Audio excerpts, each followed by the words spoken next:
Hello guys, welcome back to our channel. If you're using a Dyson V15 and don't have access to the wall-mounted docking station, you might be wondering how to charge it properly without affecting performance. Many users assume the dock is the only way to charge the vacuum, but that's not the case.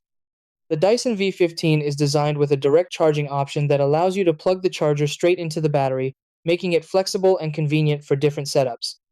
This is especially useful if you're traveling, rearranging your space, or simply haven't installed the dock yet.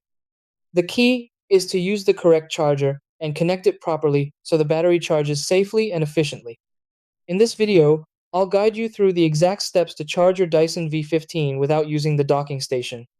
Try these. Step 1. Take the original Dyson charger and ensure it is in good condition. Step 2. Locate the charging port directly on the battery pack of the vacuum. Step 3. Insert the charger plug firmly into the battery charging port.